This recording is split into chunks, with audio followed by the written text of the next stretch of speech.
All right, so we should be live right now. Hopefully this audio is working. As it says in the title, we're going to be doing some live streaming of some Lightroom editing. I have some photos from one of my last trips to New York City, and we're going to go ahead and open up Lightroom in just a second and check that out. So I'm just closing some tabs here, and we're going to switch over to Lightroom. Hope you guys are having a good weekend so far, as good as it can be. I know there's a lot of things going on in the world with COVID and protests, and I hope everyone is staying safe. And I know the news right now can be a little bit depressing, but there's a lot of important stuff to be talking about right now and conversations to be had.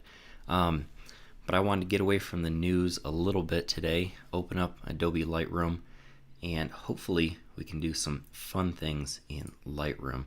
So I'm going to transition over to Lightroom here in just a minute. But everybody that's a part of the stream, feel free to jump in our live chat, ask any sort of questions that you want.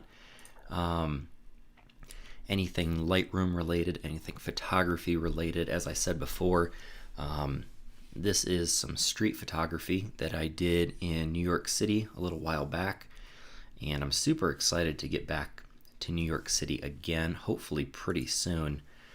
But until this whole COVID pandemic dies down or we find a cure, I'm kind of stuck here in Colorado. But as you can see, this is my new office. I just recently moved not too long ago, and I'm currently getting this whole office space set up, and I have a whole nother room dedicated to a studio. So maybe sometime in the future, if you guys are, please share free editing tips.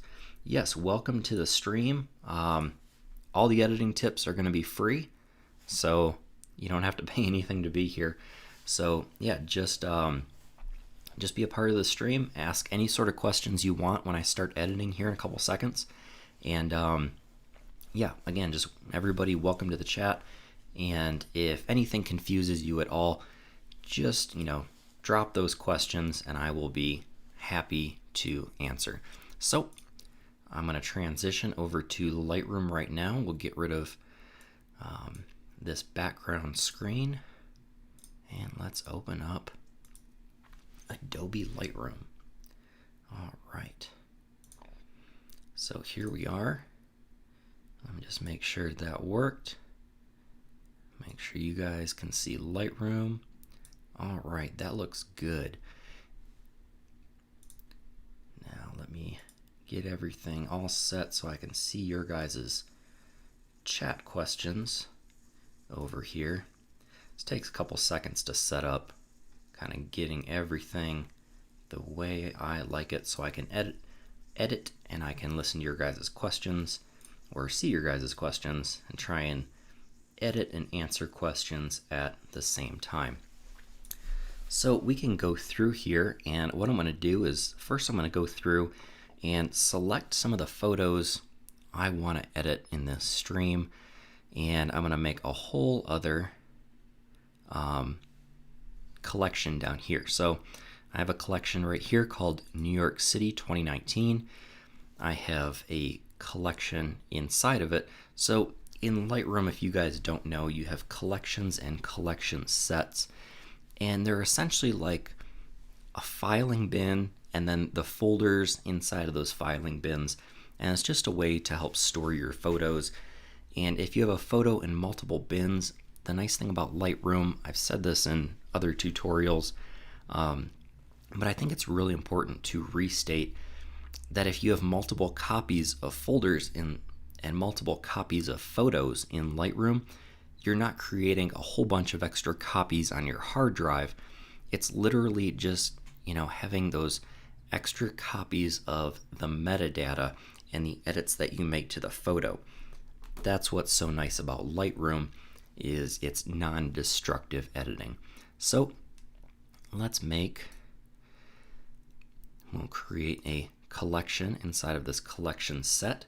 See, the collection set is like the filing bin or the filing cabinet, and the collection inside the collection set is like the individual folders that will hold all of your photos. So let's call this NYC live stream edit, and you can see here we're naming our collection that we're creating, and the location here is going to be inside of our collection set. And what we're going to do is we're going to take photos, we'll create this, and now we can take photos and put them inside of this collection set. And you can see our collection is empty right now. So here are all of our raw photos.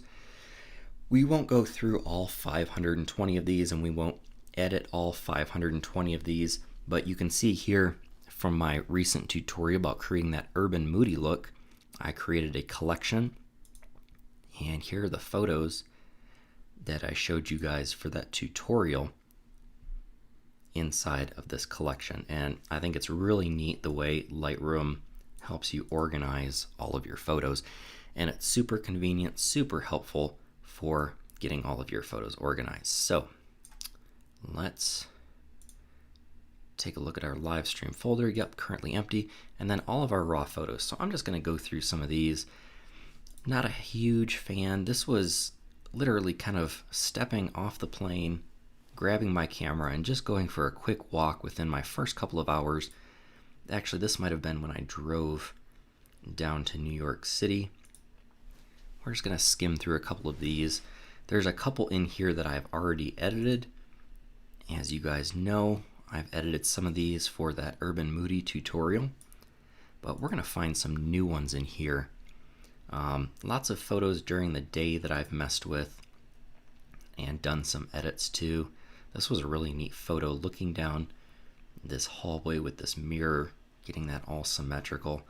But let's try and find, we've got some portraits here of my buddy Huey. I think they turned out pretty cool.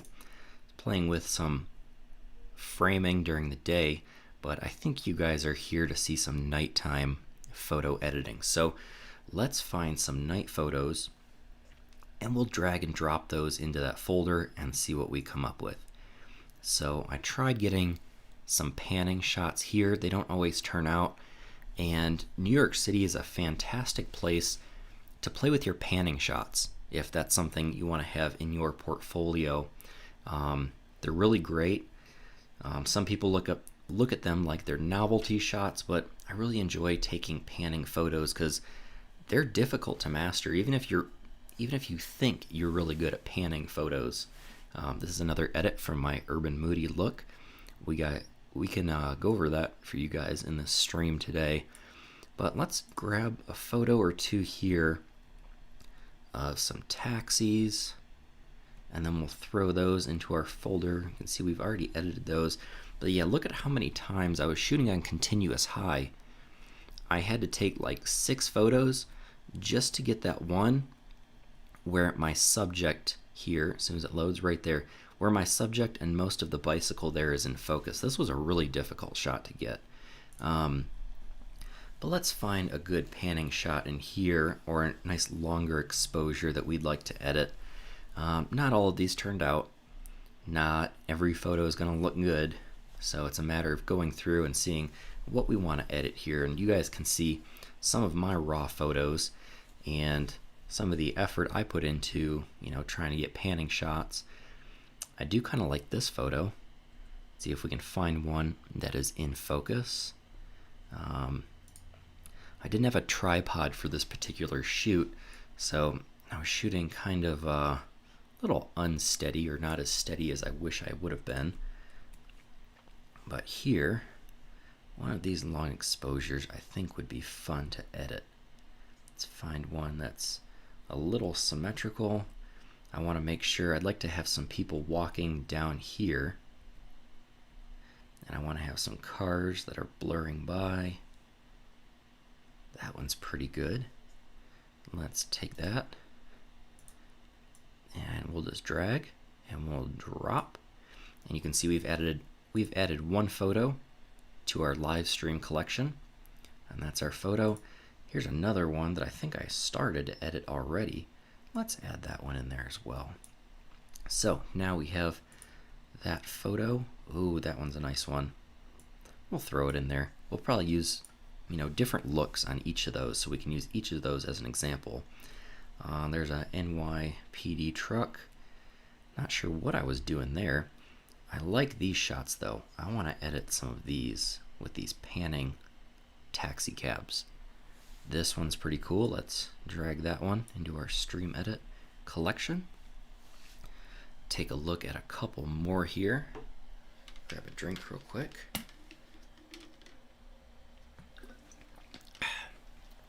But if you guys have any questions at all about my street photography process, what I or how I shoot in general, this one might be a fun one to edit. Feel free, just ask those questions and I will answer those to the best of my ability.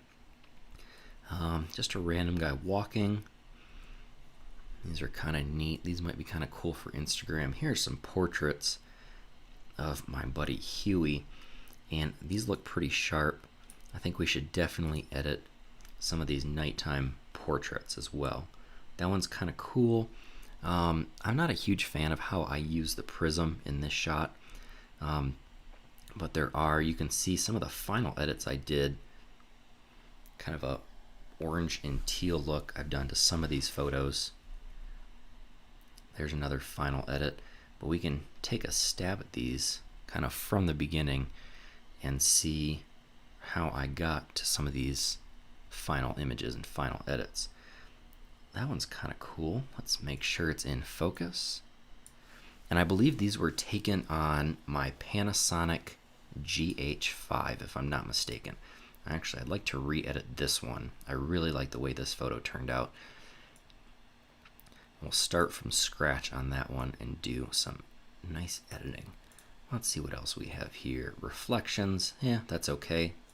Not super happy with it. Tried some more panning shots again. Panning shots take a lot of practice.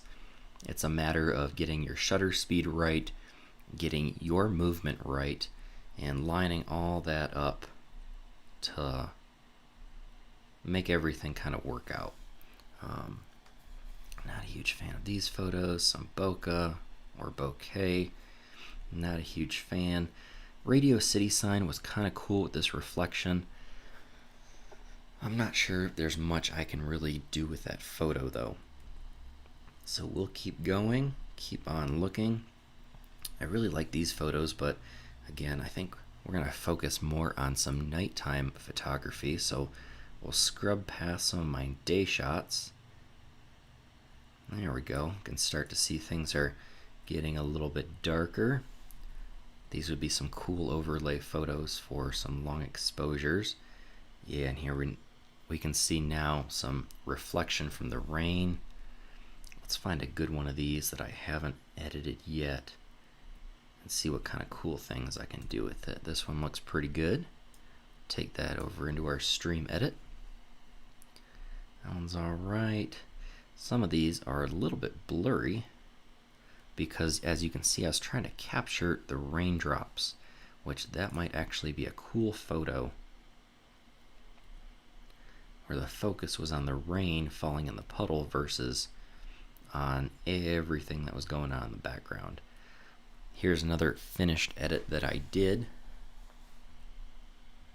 We can take a look at, if you guys, what is up, Lou? Welcome to this super fun stream.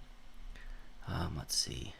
Some of these, as you can see, I've already edited a couple, but we can go in and we can start these from scratch and I can show you how I've created some of these looks. I really like this one right here. This is one of my favorite shots from that night. Let's pick another one though that's a little bit different.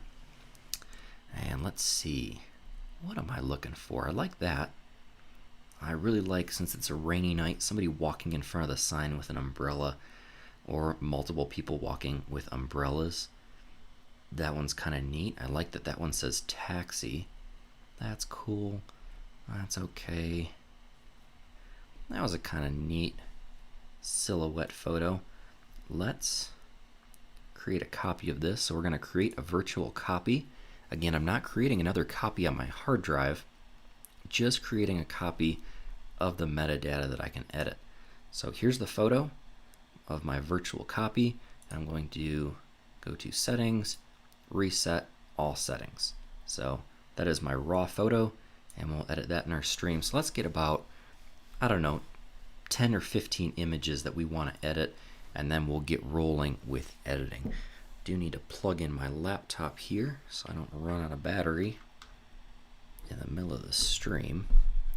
There we go. Let's see. All right, I think we're good with these flag images. Maybe we'll grab a couple other reflections, see what we see, and see what kind of cool tweaks and edits we can make. It's kind of interesting.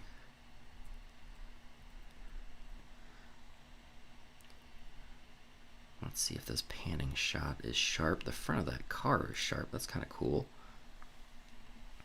Here's one that I started to edit. Yeah, we'll mess with that one a little bit. A couple more I started to edit. That's a pretty good panning shot as well. Drop that in there. And if you guys see anything that you want to see edited, I will absolutely throw that in our folder as well. Let's do one of these street crossing reflections. Let's find a good one that we can do. That one's kind of neat.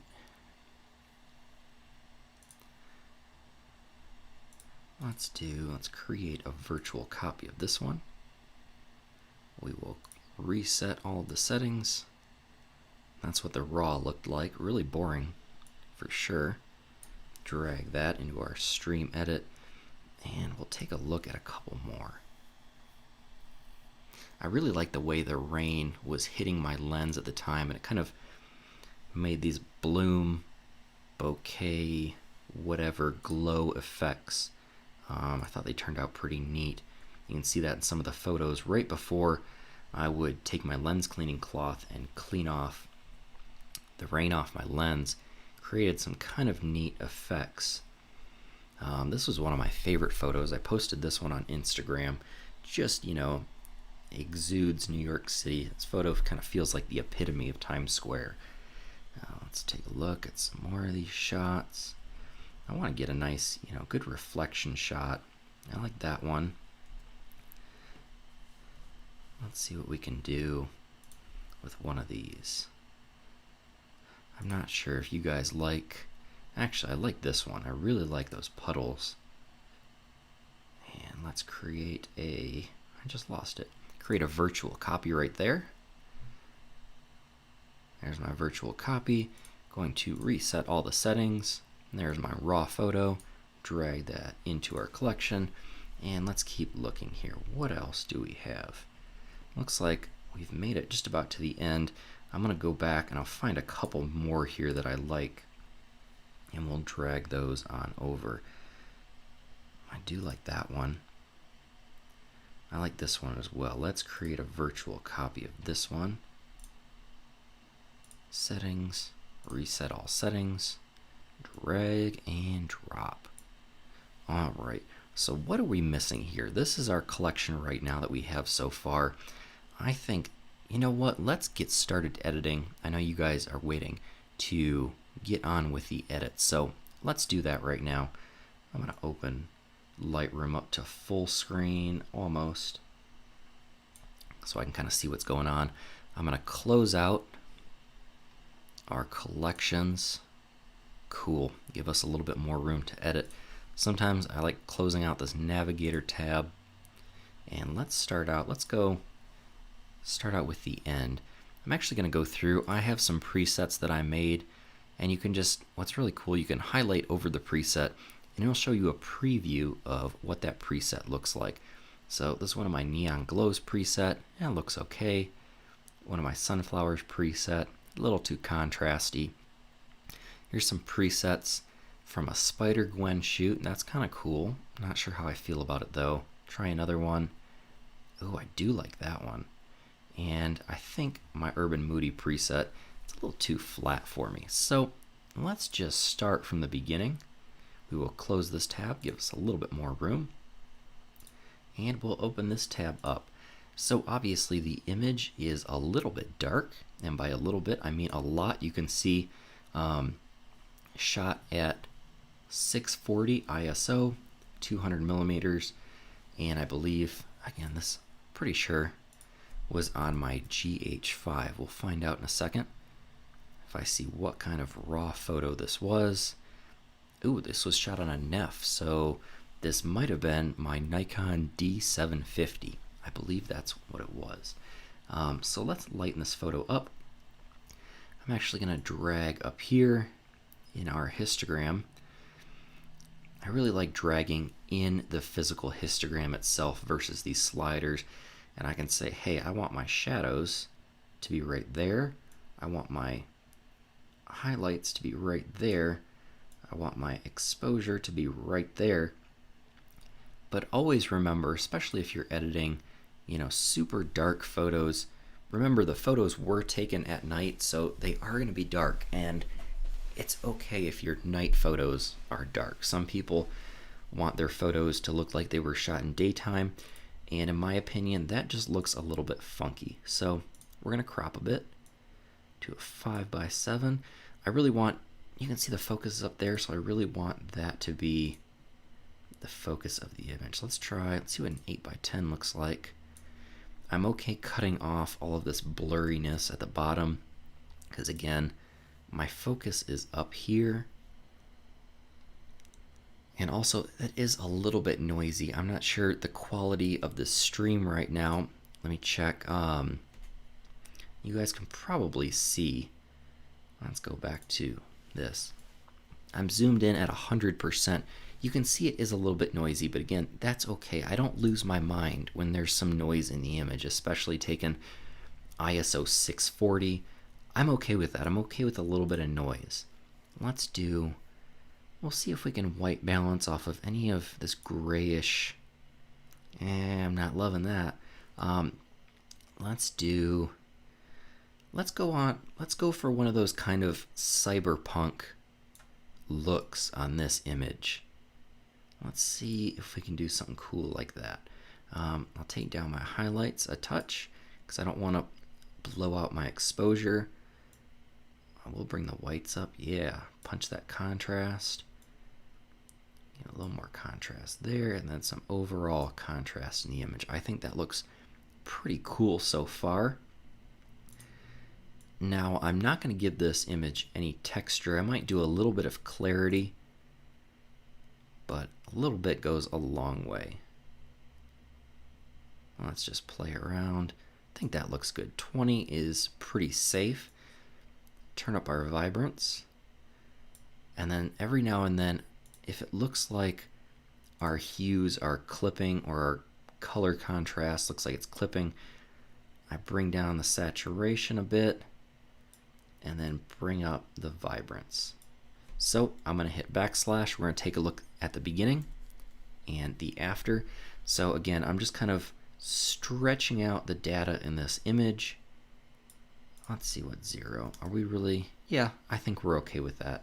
I think we can bring back some of that saturation without going overboard. I'm happy with that. Let's go down to our HSL sliders. Let's play with some of these hues and see if we can get some cool looks. There's some purplish blue right here. Let's see, I want to make those really blue. Let's take some of this red. Go for kind of a neat orange and teal look, or we can pull the reds towards the purple. You can see now we're starting to get some of that clipping. Let's just see what we can do. Pull these oranges towards the red a bit. It's a little bit too saturated for my taste. Grab that targeted selection tool again, and you can see when we desaturate a little bit, we bring some of that detail instead of it being clipped. And I'll zoom in so you guys can kind of see what I'm talking about. Let's find a nice in focus part of the image. And you can see if I saturate the image too much, I start losing. Let's really go overboard. look at all that detail that I'm losing. And the image just kind of looks like mush. I'm not okay with that. So double click saturation, reset it, and you can see we brought that detail back. So if I turn down the saturation, you can start to see that detail, especially in the highlights, come back. And again, I'm not trying to be a pixel peeper at all. I'm just trying to, save the detail that I definitely want to see in my image. And that's something that I definitely want to see.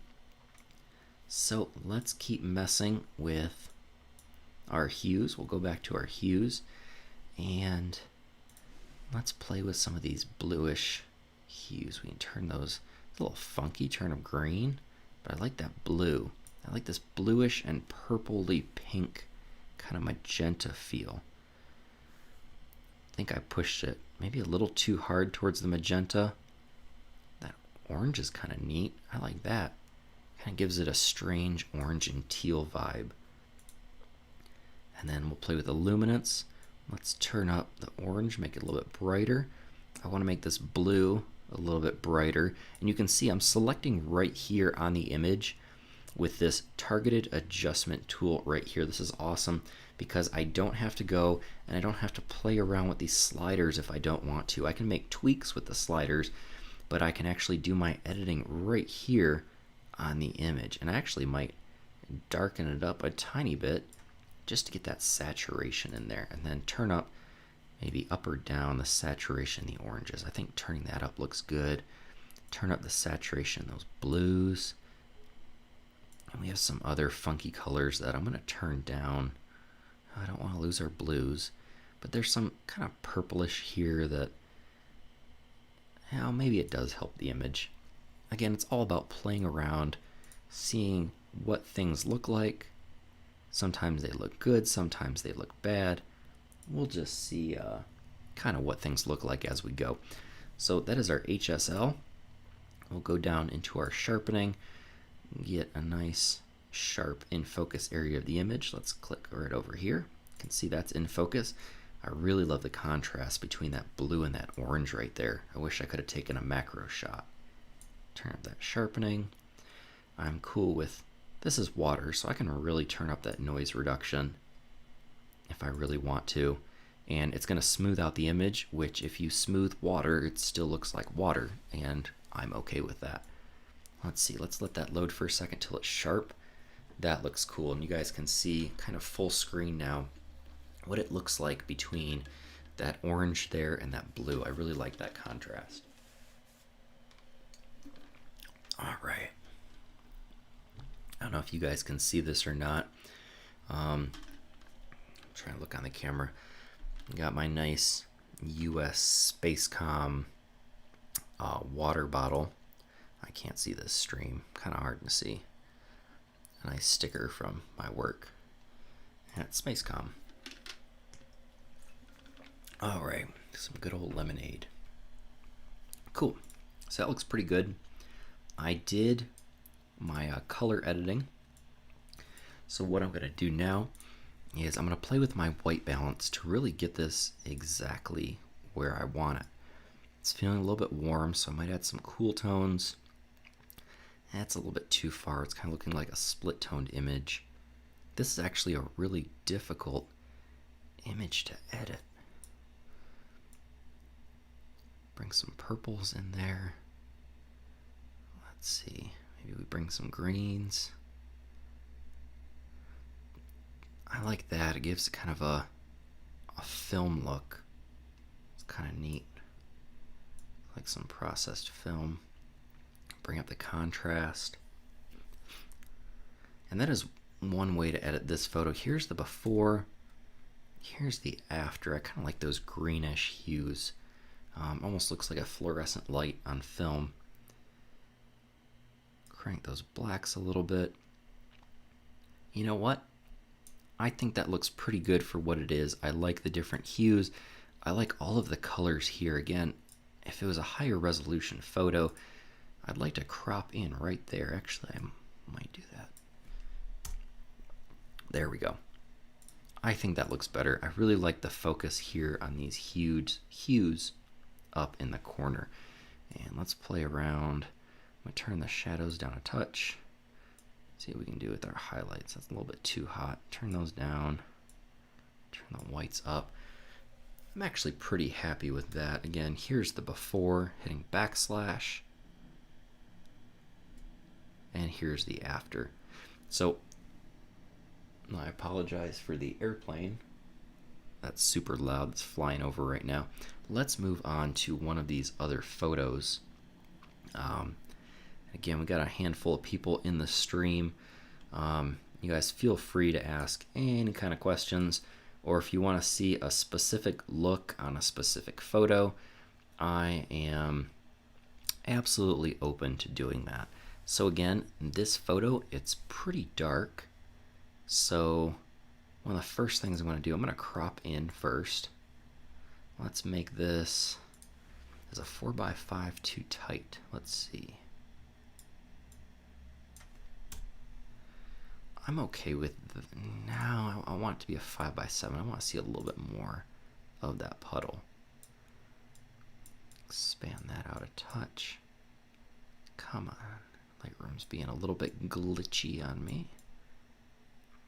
And you got to be careful when you rotate. Sometimes you have to move the frame down to be able to scale it up. There we go. That 5x7 looks good. Let's turn up that exposure so we can see the sky. Our highlights are a little bit blown out now, so let's turn down our highlights. And I want to bring a little bit of detail back in the shadow. All right, I got some questions here. Can I explain the birds and the bees? Well, you know what? I'm a photographer, so I don't know much about that, to be honest. But I'm sure Lou can come up with some other smart-ass questions to ask. But let's see. There were some birds in one of these photos that was kind of cool. You don't see many birds at night in the rain in the city. But yeah, here you can see my focus was right kind of in this general area, in this middle-ish plane. Kind of falls off towards me and falls off in the background.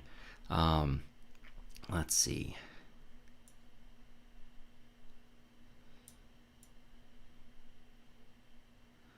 Yeah, we're really cranking this image, trying to get as much detail out of it as possible.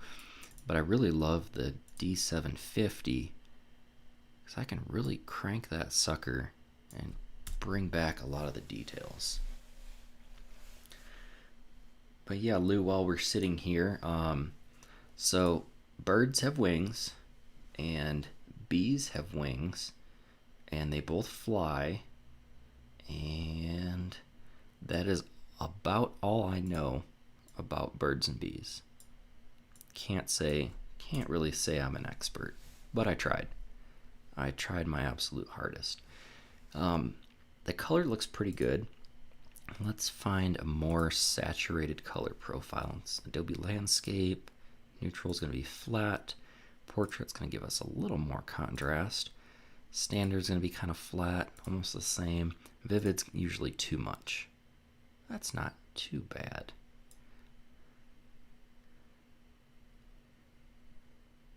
Yeah, and now you know how I feel. I haven't been there since Photo Plus in October. So it's been 8-9 months for me. Okay, well, yeah, hopefully I explain that with the utmost accuracy and precision so you understand how the wings of the birds and the bees work. So, all right, so here's our photo. As we're working on it, we've played with our exposure a little bit. There's the before. That was actually the before edit. That's what we're going for right now, kind of the look we want to get. And this is where we're at right now. We have our profile set to Adobe Vivid. What would a black and white look like? Actually, that's not too shabby. With some contrast, I think that can look cool. Let's come back and let's do a black and white version. Well, let's do a black and white version of this other photo. We'll see how we edit one of those. Pump up my whites a little bit. I really like messing with the whites after you turn down your highlights because it's like you save a lot of your highlights and then you just take the very top of your histogram highlights, and you just bring in that little bit of almost a glow. And you can see I have some water droplets here on my lens. Yep, so as long as Photo Plus is still happening this coming, this year now, it's not this coming year. If Photo Plus happens in 2020, I will 110% be there. Let's play with their clarity a little bit. And just, again, a very small amount. And then, what does dehaze? Brings down that contrast, brings down the highlights in the sky. I'm not a huge fan of what dehaze is doing. I actually might push the dehaze the other way. Look at that. Make it glow. And then we'll go back and turn down the exposure a touch. Bring up our shadows. Ooh, I like the way this is looking. Maybe our whites are a bit too much. No, we definitely need the whites in there. Some contrast. Bring down that exposure a little bit more. I think 2 is good. There we go. I'm liking the way that looks. We're going to have a completely different look from what we started with. But yeah, Lou, I 110% plan on being at Photo Plus this year. I really hope it's not canceled. I've heard kind of both sides. You took a good Polaroid photo. Was that like a Polaroid 600, or was it one of the I-type? That's what I'm curious to know, because I have a lot of beef with what they're doing with some of that the Polaroid film these days. Let's bring in some color back in here. Probably even bring up the saturation. You got to be careful though.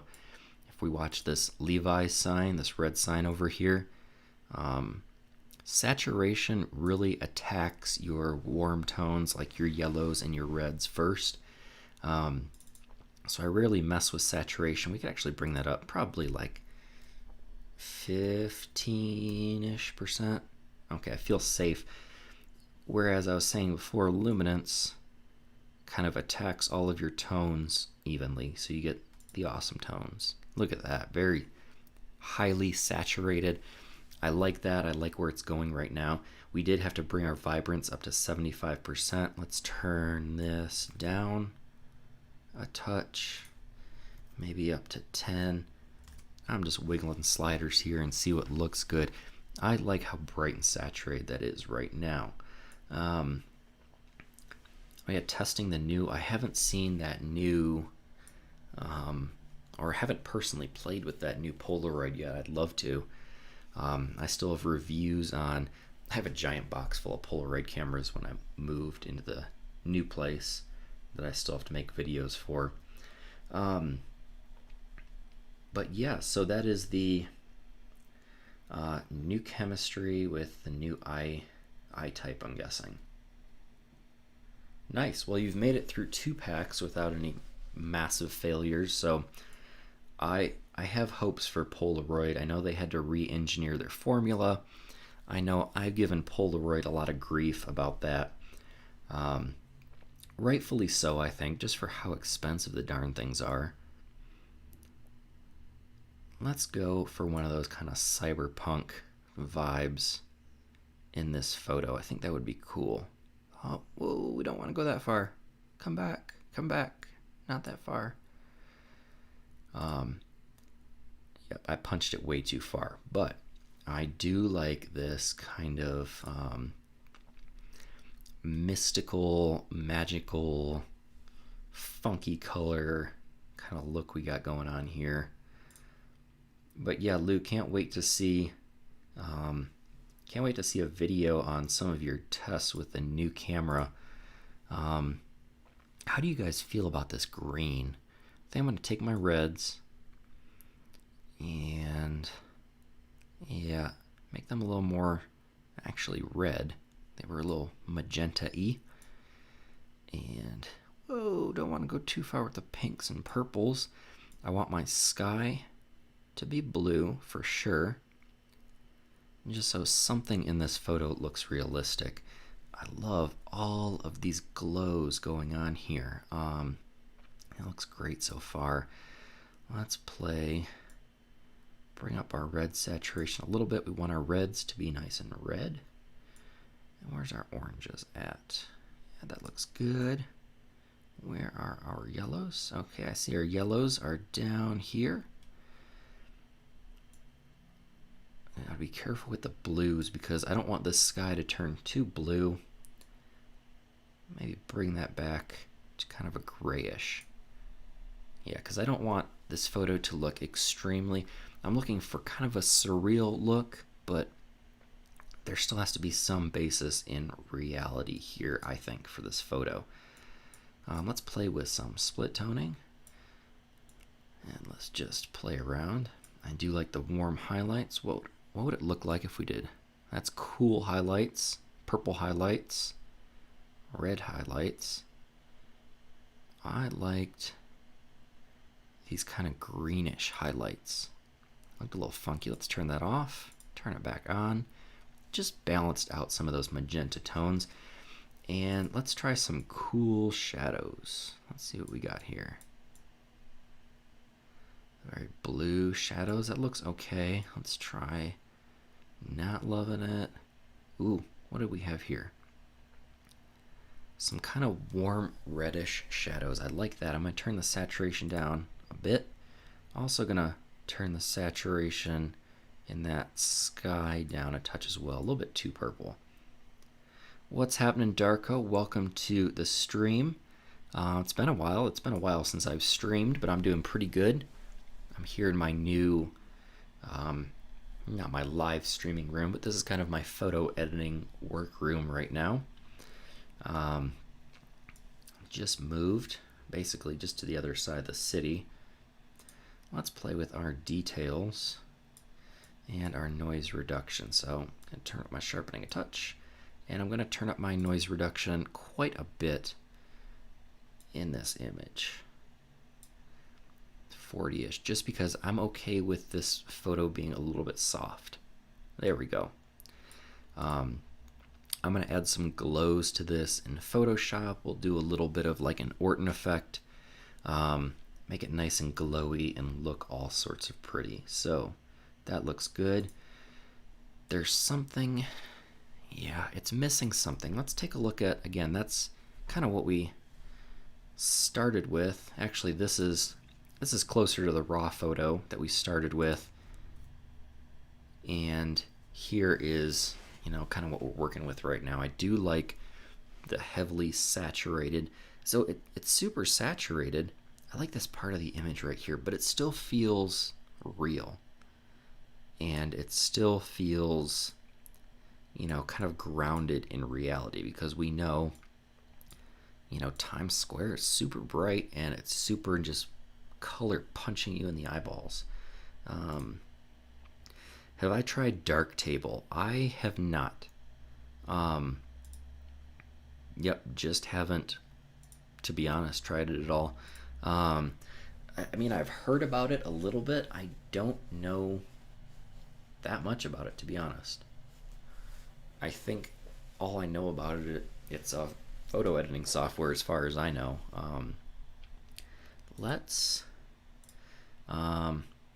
Yeah, that looks good. Let's go on to this image. What I'm going to start off with first, you can hit this previous button, and it's going to take my edit from the previous photo that I was on right here and move it over to that one. So it takes a second to load. Holy nuclear explosion.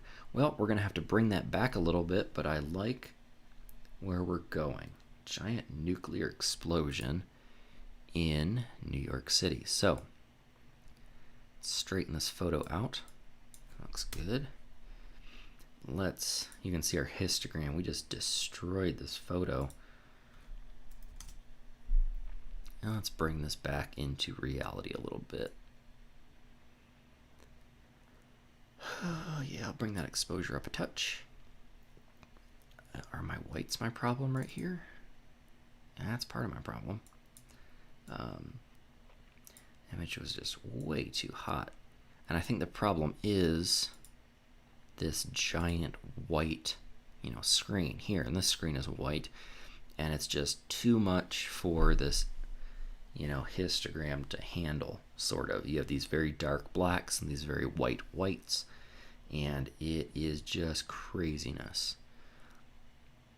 I'm going to reset our split toning, and you know what, by reset, double click the highlights, reset, double click the shadows, reset. And let's go back, we'll fix our white balance. Let's white balance off of this gray post right here, this light post. See if we can get a fairly accurate. I'm judging by the skin tones when I'm white balancing here. Honestly, that looks pretty accurate. These skin tones look a little orangey, but let's bring those down. I think 7,000 is safe. You're going to get some funky white balance values when you are shooting in Times Square, just because there are so many different factors literally just screwing up your white balance. It's very difficult. You're almost smart shooting, in full auto white balance and just, whatever happens, and then fixing it in post. I normally don't advocate for that. But if you are shooting raw, you can shoot pretty much whatever white balance you want to and fix it in post. Just look, that's a funky looking reflection right there. It almost looks like one of those red and white peppermint breath mints.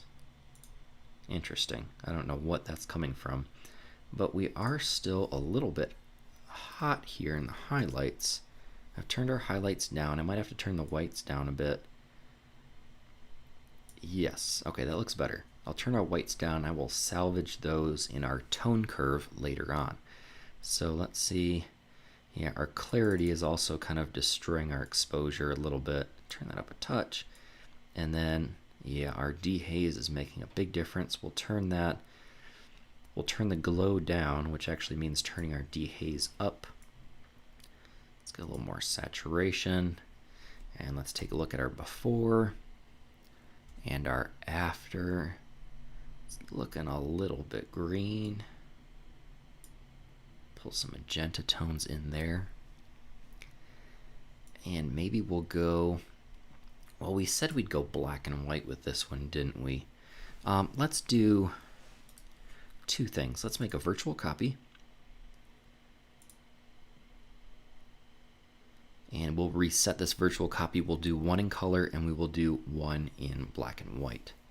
Actually, if we're going to go through that, I'd actually like to do this one in black and white. So let's just go ahead, delete that photo. Didn't hurt my feelings much. And we'll create a virtual copy. Yeah, Darko, I don't know if you've ever tried Darktable before. Yeah, honestly, I haven't, and I haven't heard too much about it. Let's make this black and white. And I'm sorry if my fan is making a lot of noise in the background. I actually like the look of this a lot. Let's turn off split toning, because split toning, it's going to keep doing whatever it's doing even when you go black and white. So you can see, I can make my shadows red, make my highlights kind of a funky blue. That's kind of neat. That's really neat, actually. But your split toning will override your black and white, so when I go black and white, I turn that off just to be safe. Because if I'm going for black and white, I want a straight up black and white photo. Let's see. Chance to buy a Zeiss Bullseye.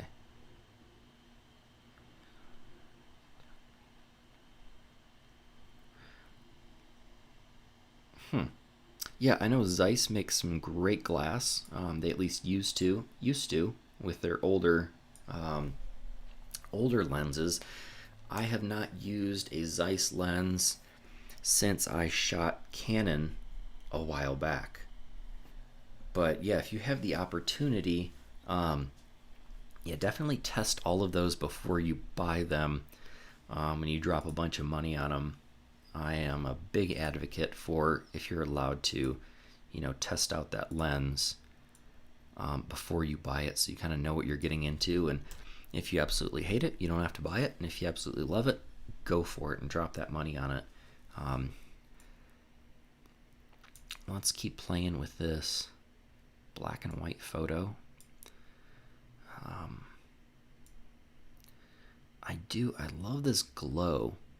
You got to be careful with it, but I love this glow when you pull the dehaze slider the other way. It's almost like you're just adding haze to the image, and in a rainy nighttime photography kind of world, that looks pretty neat. I'll pull up everything. I'm going to play with the texture. I really love the mixture of the sharpness and the softness working together is really neat in this photo. Actually, I'm going to pull out some of these details in the shadows. Turn up our contrast, make sure we're not getting any funkiness going on by turning up our highlights and our shadows all the way. You got to be careful when you play with your highlights and shadows too much. You can see I start getting these black glows, and now I need to get rid of those. And I'm going to do that by turning my whole exposure down. That's better. And it's usually better, instead of cranking your exposure and then ripping down your highlights, just turn your exposure down a little bit, and that will help avoid some of these funky glows and artifacts. And I'm going to hit backslash. There's the before image with all the color, and here's the black and white. And with all these lights and all this brightness, you really need those glows to, really, make those lights look awesome.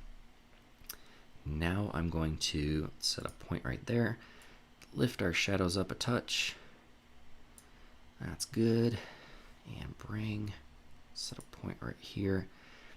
I'm going to try and, I was telling you guys earlier, kind of fix my highlights with the tone curve. That's a bit better. Shut that down.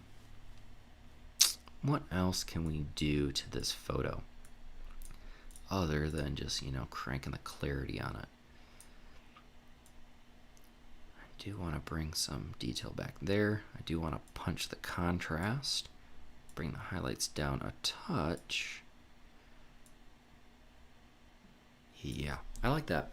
I really like that a lot. And if I reset, go reset all settings. That was the before, the after. And let's see if that reset our preview. No, for some reason preview or before and after is a little bit funky in Lightroom with backslash trying to see before and after. If you make a virtual copy, your before isn't the raw image. Your before is the, let's see if, I don't think there's any way to do it. Yeah, the before is the raw, not, can't undo that. So just a funky thing with Lightroom, just know that if you create a virtual copy, the before is going to be your edited virtual copy to when you started the image, and your after is going to be your edited photo. Let's see if we can fix that. I don't know if this is possible. We're just doing an experiment here, and just like I said, experimenting. So remember when I said your virtual copy is the before image? Let's try and settings, reset all settings. So now we're back to just the plain old image, and we'll just, instead of editing, we'll throw a quick preset on here. This one's called Neon Glows that I made. It looks like garbage on this image. Again, not every preset looks good on every image. It takes some finessing. Ooh, I like that. I'm sorry. I just saw something shiny and got distracted. And I like where this is going. We might have to do a third edit to this image. Here we go. So this is our after. We've applied my Spider-Gwen preset. Let's close this down. Now let's go before. Let's see if it goes back. Nope. Okay, so we've we all just learned something right here. I learned something too. A funky thing about Lightroom, and I've said it about a dozen times already, but I just want to tell you guys, when you do make a virtual copy in Lightroom, it takes your edits. Now let's apply our Spider Gwen preset to that, and we'll come in and we'll tweak this one in just a minute after I answer some questions. Kind of the lower exposure, and then yeah, so I like that better. It's a tiny bit darker, but I'm good here with my histogram. I'm very comfortable with where my histogram is right now.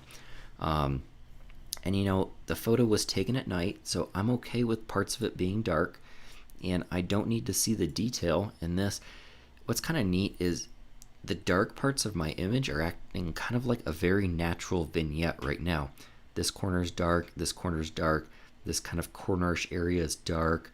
Here you can see almost this natural circle that's being made, and my subject here, or subjects, is kind of the taxi cab, the people walking across the street, the people lining the street, and it just kind of, along with all of these leading lines, sucks your eye right into the middle of the photo towards the taxi cab, and just kind of not something I did on purpose, but just happened to be kind of a bit of a happy accident, and it turned out pretty well. I'm happy with this photo. But to answer your other questions, I do not have any zines or books published yet. I'm actually working on my first, I guess you could call it a zine or a photo book, of some of my military photography from a few years ago. I've done some of the edits in some of my previous videos, but that's definitely something I want to do, and that's definitely something that I probably should be working on right now. I kind of got my hands full with moving into my new studio, my new space, building my new studio, all that fun stuff, and then you know, quarantine and this pandemic would be a great time to work on that, but I've been kind of working full steam ahead at work, and we haven't really been taking any time off, unfortunately. Haven't been quarantining or anything like that, so I have just been straight up stuck, you know, at the office. Sweet, we still got, you know, lots of people watching the stream, which is awesome. Nope, quit. I don't want to open my messenger right now. I'm in the middle of a live stream. No, go away. Okay, so sorry, we'll get back into Lightroom here. I got a little distracted. Hey, welcome to the stream, Jordan. What tips would you give starting out photographers and photo editors in general? Well, so I'm assuming you're starting from, you know, ground zero, absolutely brand new, maybe. Well, this is how I'm going to answer the question. If you're just kind of starting out, a lot of photo editing that I do is, well, let me rephrase this. I'll start off from the beginning. One of the hardest things for me to learn was that there's no right or wrong way to do anything. So let's start off talking about photography. When you take a photo, there is no perfect setting to take that photo. It comes down to what you as the photographer want your photo to look like, and then there's 20 different ways for the different settings that you could have. And what I really mean is there's infinite ways that you could ultimately,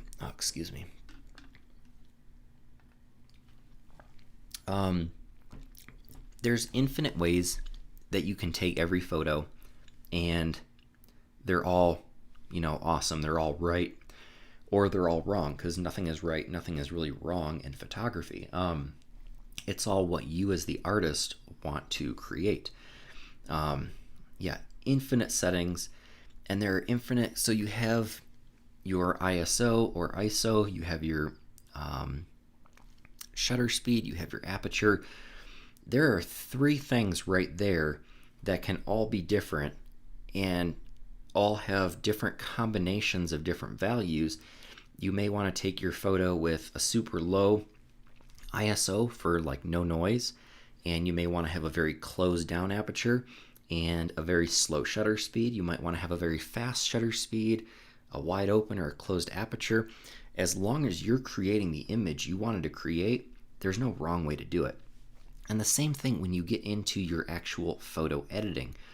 This is me doing whatever the heck I want to do.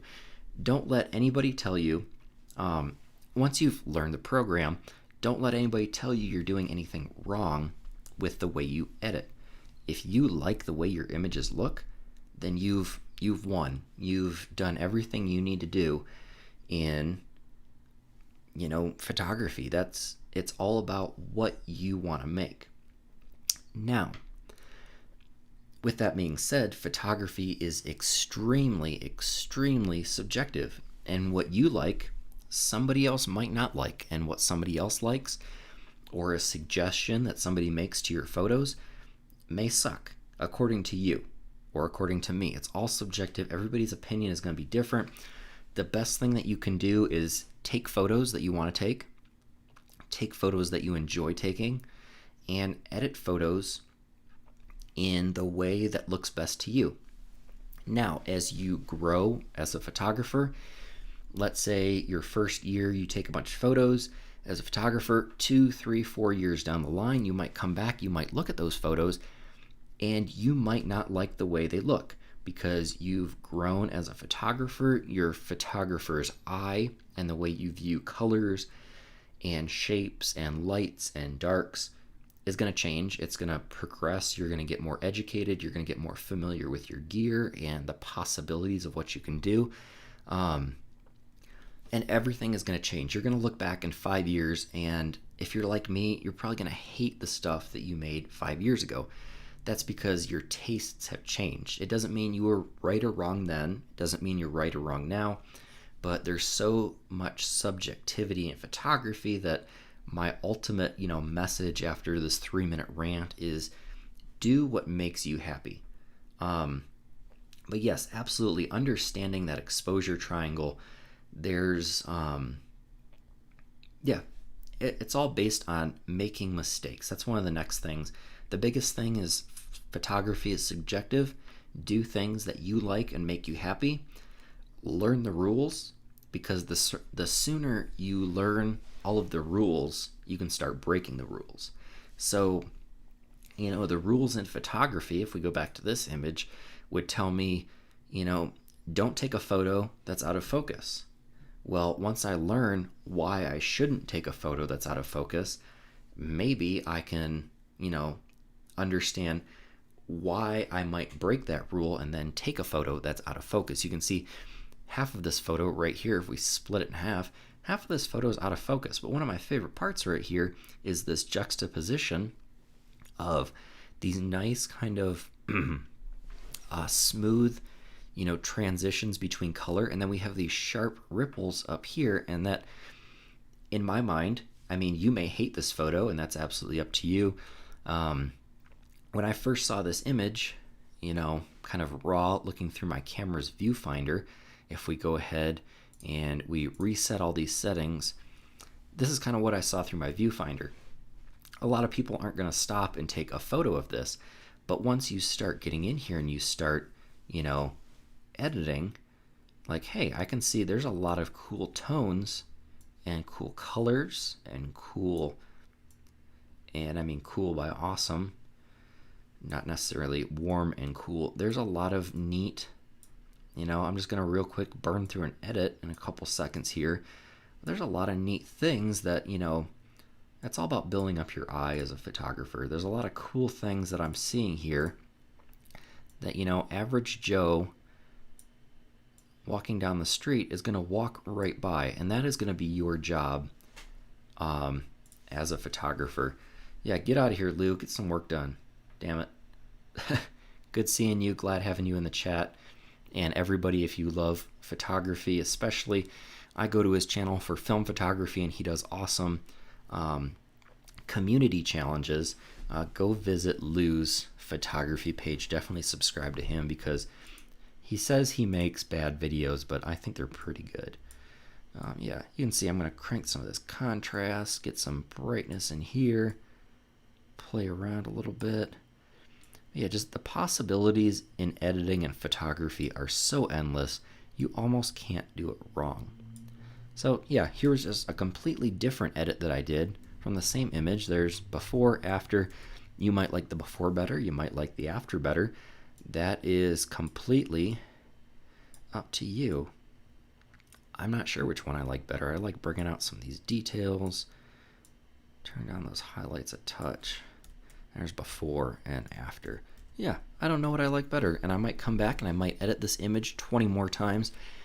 And Jordan, if you're still here, just learn the rules of photography. Learn as much as you can. Watch, don't just watch one YouTuber or watch one teacher, whatever. Go experience everything. Yeah, all the tones. Lou knows the tones. Lou is the master of the tones. And I wish I could put a reverb and an echo on my voice right now and make it nice and deep and bassy and just say tones. But Lou does that much better, so definitely check out his channel. Definitely an awesome photographer. So let's Lou kind of got me back on track talking about Spider-Gwen and this kind of edit that I was doing. I did a kind of cool Spider-Gwen shoot. For those of you that may not follow me on Instagram or follow all of my photography escapades, let's find... Where the heck is it? I, for the life of me, cannot find this shoot. Oh, Neon Spider-Gwen. We'll come back to these. Let me go back and we'll find some of the edited photos that I did. Come on. Yeah. So these are from my Neon Spider-Gwen shoot. Some of my favorite ones are the ones as we got kind of closer to the end. Did just kind of a nice glowy kind of vibe. Yep, I'll talk to you soon, Lou. Hopefully we will hang out at Photo Plus 2020. Just fingers crossed that Photo Plus is going to happen this year. Yeah, you guys can see, I believe I did a tutorial on how I edited these photos on Lightroom Mobile. You can see, look at that big difference it makes, the kind of without the glow and adding that nice bright neon glow. So this is what that preset that I made was based off of. And presets are very specific. Presets don't work on every single photo. Like this neon glow preset isn't necessarily going to work on, this photo right here. The white balances are different. A lot of things are different. So you can see it gives it more of a blue vibe, which I want to bring back to awesome. Yeah, Lou's channel is absolutely awesome, and I definitely recommend, messing around with and participating in his community challenges, which are really cool too. I'm going to try and get in on this one. I'm going to have hopefully a little bit more free time working on some videos for the Space Force right now. So that's kind of chewing into a little bit of my time, but let's take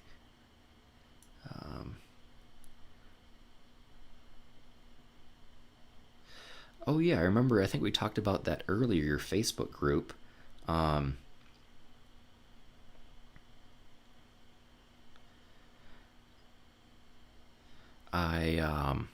would totally jump in there. I really don't do Facebook that much, to be honest. I've been trying to do a little bit even more of a social media cleanse, I guess you could say. Trying to back off of social media a little bit, just me personally. Nothing against it.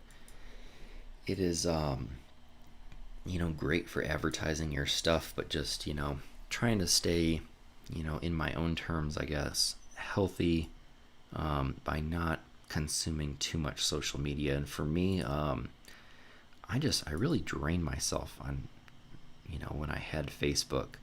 So I've been kind of steering clear of Facebook personally recently. Trying to edit this taxi cab right now and edit some of these funky colors. Gray. Well, that's interesting. That is really interesting.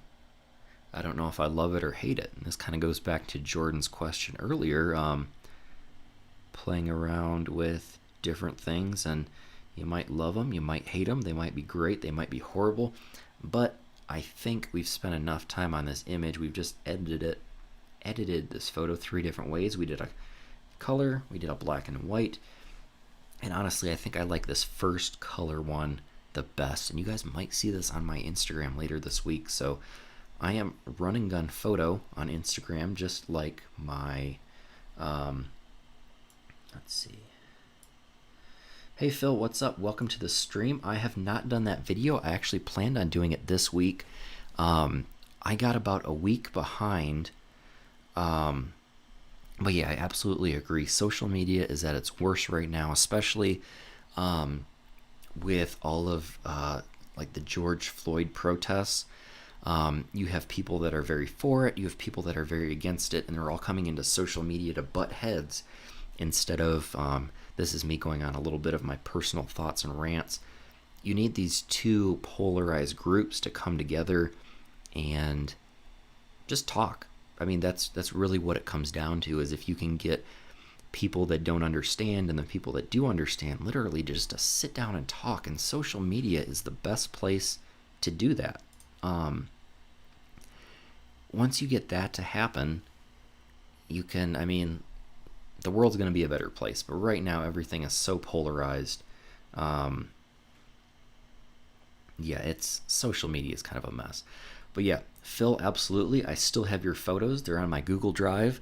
I've actually downloaded them to my computer a couple weeks back, and I've been messing around kind of with some pre-edits. Just before I do like a live stream, I kind of mess around with some edits and figure out what the heck I'm going to do with them before I get on, so I don't flounder around and end up looking like a hooligan fool, not knowing what I'm doing in Lightroom. Just kidding. But yeah, I would love to do that stream like this week. If we can do it like Wednesday, Thursday, Friday, hopefully work for me calms down a little bit. But yeah, I am super excited to show off some of your photos. I don't think Cloudy Night is in this stream right now. He sent some awesome photos. There are a whole bunch of pretty cool photographers, really cool photographers, that sent in some great photos, and I definitely want to show those photos off and hopefully get you guys some more followers on Instagram and stuff as well. But I appreciate you reminding me about that, because the last couple weeks have been nuts, especially editing that 2-hour long podcast was definitely time consuming, because I probably listened to it 20-30 times. Luckily it was pretty funny. And if you guys have not listened to the Brews and Reviews podcast yet, I think you guys would enjoy it. Let's create a virtual copy of this photo.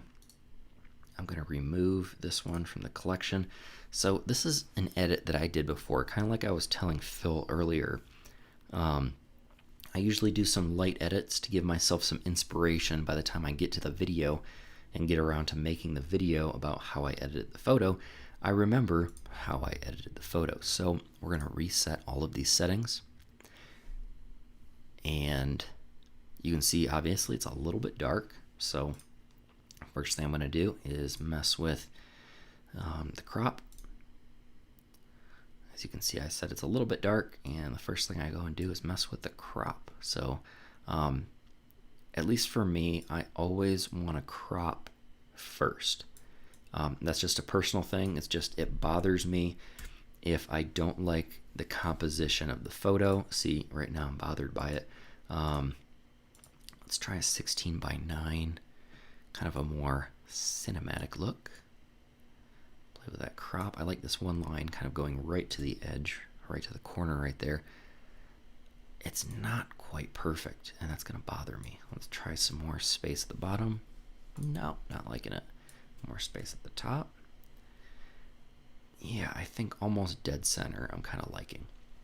So even if my photo is not edited yet, I like getting my, kind of getting my life together and getting my composition correct before I go in and I start messing with exposure.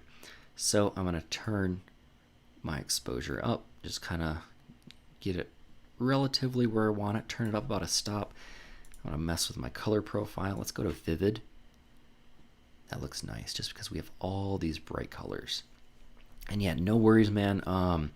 That is for sure coming up. I will send everyone some sort of a private message or direct message on Instagram, Twitter, wherever we spoke last.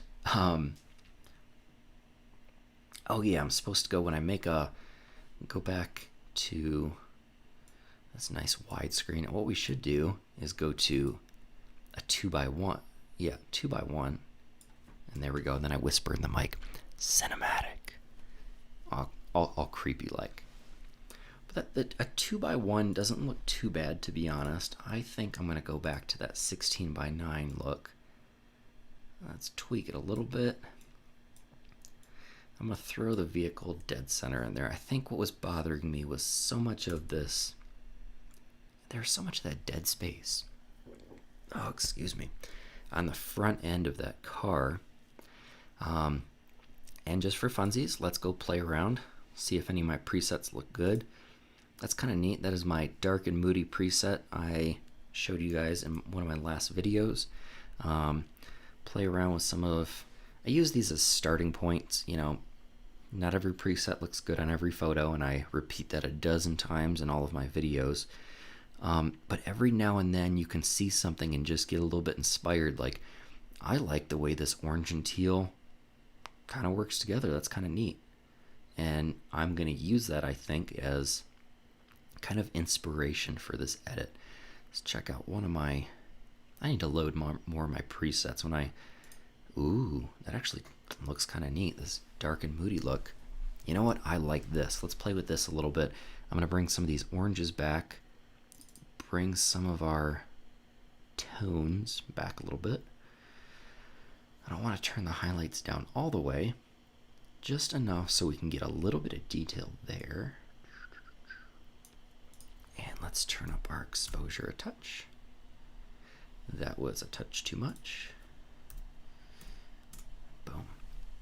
There we go. That's close. I really like this kind of dark and moody look. And I know we use dark and moody a lot to describe a lot of different things and different looks, but this is what I think of when I think of dark and moody.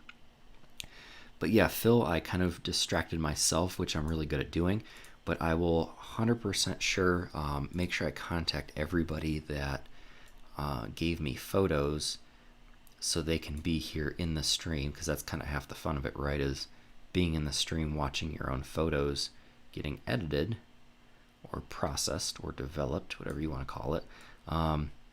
That's half the fun of it. And it's, I think, fun.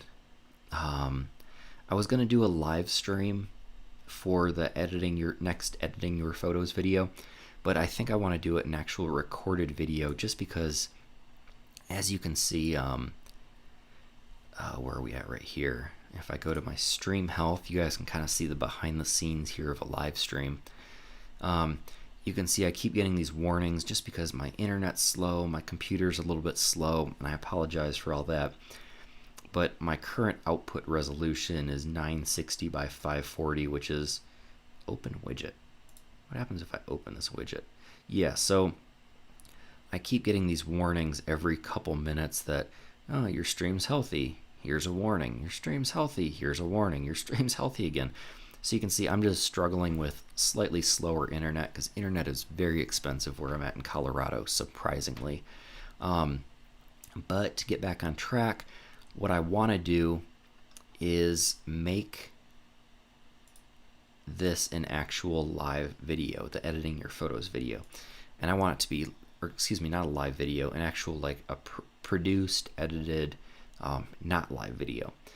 And I want to do that so you guys are seeing the highest quality edit, you know, full HD as you are, you know, watching. So you can see all of the everything that I do. And I know streams, honestly, they kind of suck the quality sometimes, but they're a good getaway. And as I was saying earlier, I think I personally need to step away from social media a little bit this week. it's a lot of stuff on there is, frustrating to listen to, ignorant people. And let's see. Oh yeah, Colorado is a nice place. Like, if I could point my window out of, or point my camera out the window right now and show you guys, I have a really nice mountain view from my new house, and cannot complain with Colorado. There's no lakes out here. I am, first world problems. I really like lakes, and I am not close to a lake. But again, I will live. Kind of showing you guys what I did with this. This is a dark and moody edit that I made a tutorial on a long time ago, and I keep distracting myself. Sorry. Lots of people riding. Weather's nice today, and lots of people riding their bikes outside, so I keep getting distracted. But yeah, I got super lucky that I caught some of the detail in this panning shot. And as I said earlier in the video, panning shots are just, at least for me, it's like 1 out of 10 turns out right. Because the first couple are messing, you got your camera. I have my Nikon Z6 right here with a older vintage lens adapted to it. But after you've been, you mess with your exposure a little bit, and then you just keep panning and panning and panning and hoping that you get the shot.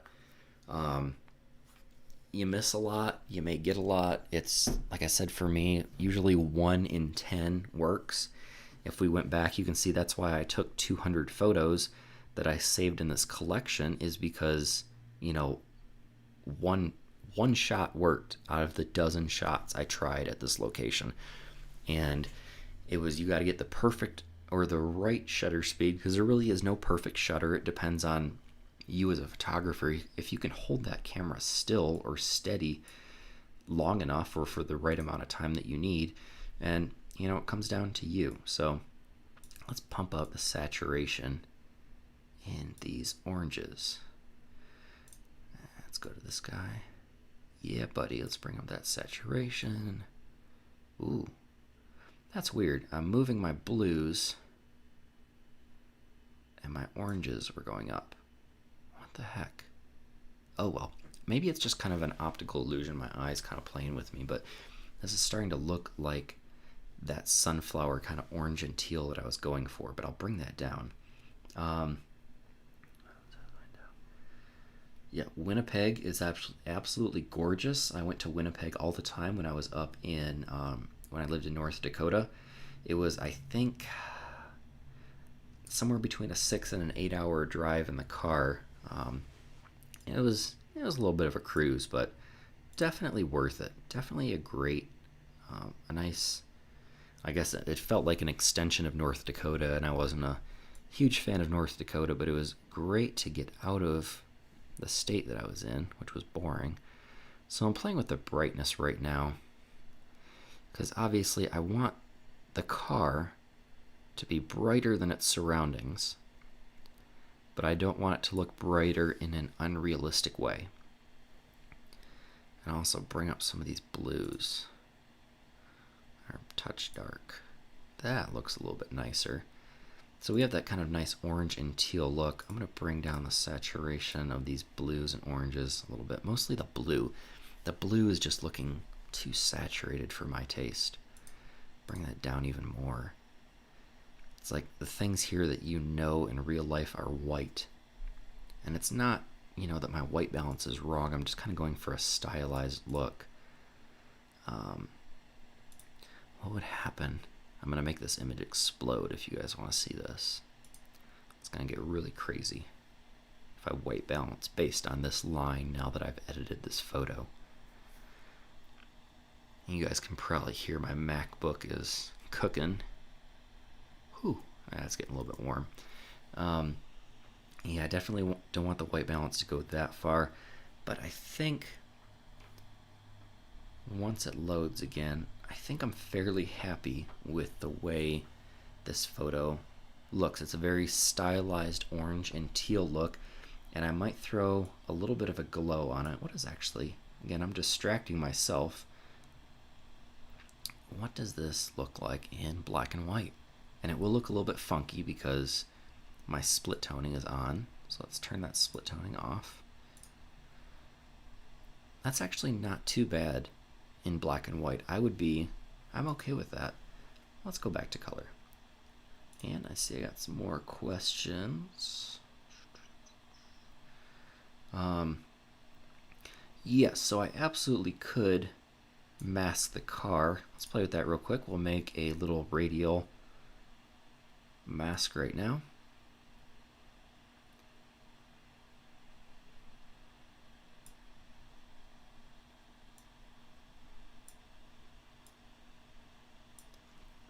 And we'll just get it kind of close to the body of the car.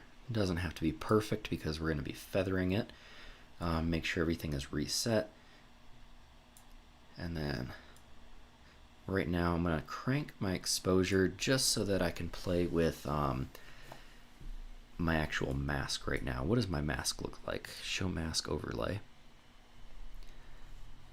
Right now it kind of looks like I just threw a flash on my camera and the car's way overexposed, which is kind of an interesting stylized look that I, again, don't hate because we're just kind of practicing and playing around and seeing what we get. Right now I just want to, I'm doing this to, undo add radial filter. Yeah, here we go. So I'm just messing with our radial filter right now. And I'm trying to get as much of the car in it as possible. And then we're going to do some kind of feathering and editing. Let's see. I think that looks good. I'm going to hit turn off the mask overlay so I can actually see what my edits look like right now. Go back to our edit. Okay. Here we go. So let's whoops, let me go back. Yeah, it looks like direct flash right now. Let me go back to our mask. Let's edit this mask. I'm going to turn down our exposure a touch. But yeah, I think this helps. Let's play with our highlights. Everything's lagging a little bit on me right now. And let's turn up our shadows a little bit.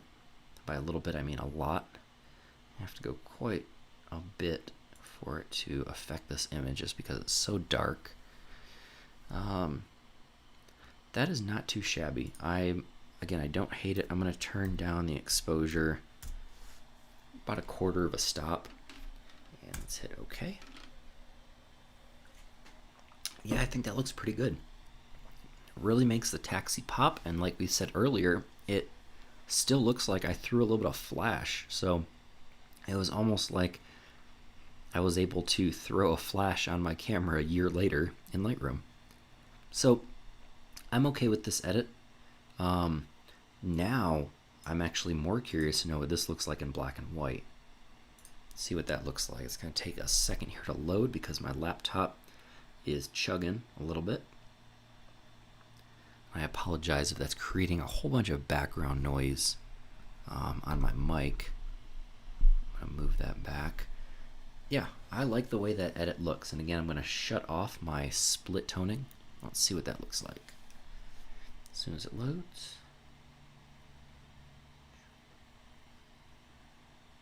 Come on, split toning. There we go. So split toning, I really like it. It really has a like a nighttime vibe and that nighttime feeling. I really like that. I'm going to go back, shut that off. I'm going to make a virtual copy. And I want to keep a copy of this in black and white, I think. So we have our color copy right here. We have our virtual copy right here. And I'm going to shut off, again, split toning. And we're going to turn this sucker black and white. And if you want, I might make some minor tweaks to the black and white. Yeah, black and white does look pretty cool, doesn't it? Especially now, I really appreciate the suggestion of that radial filter. That looks awesome. I'm happy with the way it just, the cab, I know the cab is moving, that way from right to left, but it feels like it's popping out at you because everything around here is blurred. And again, I'm not trying to talk up my own photo because it's not that great, but I'm happy with the way this turned out. What happens if we pull our dehaze slider the other way and we make it glow a little bit? Just for funsies. Ooh, that's not too shabby. Just playing around, having some fun. Turn the black values down a little bit. I think we're losing out on that contrast, so I will put that back where it was. Turn up our clarity a touch. And yeah, that cab, it feels like it's almost three-dimensional, at least on my screen, kind of popping out a little bit. But yeah, let's do 2 more radial filters right here on the wheels. And what it's going to do, I think it's probably going to copy and paste our settings from this filter right here. Oh, no, it's resetting the settings. We'll brighten up those rims. Let's try like a half stop. I guess that's a whole stop. That looks good. And we'll do the same thing on this wheel. I think you're right. The wheels were getting a little bit lost in the contrast. And let's turn that up by 1. Might have to turn up the whites a touch too. That looks good. I'm going to do the same to this one. Turn up the whites a bit. Hit done. There we go. Yeah, I think that looks really good. We really brought that up. I'm going to go ahead and take a look at our before. Again, this is going to be a copy of, what we originally started out with, that color image. And that was our kind of dark and moody look. I'm gonna increase that radial filter on the car when it loads the black and white again. I really like that feeling of having that flash on the car. So 0.75. I'm gonna turn up the brightness of this whole image a touch. That's better. And then on the vehicle itself, let's edit this radial mask and go 1.5. I brought it down earlier, but now that I brought the rims up, that looks good. Done.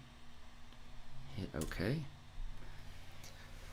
going to sit back just for a second and take a look at this image. I'm going to hit Shift Tab, and that Shift Tab just kind of brings up your whole image here, kind of to a full screen.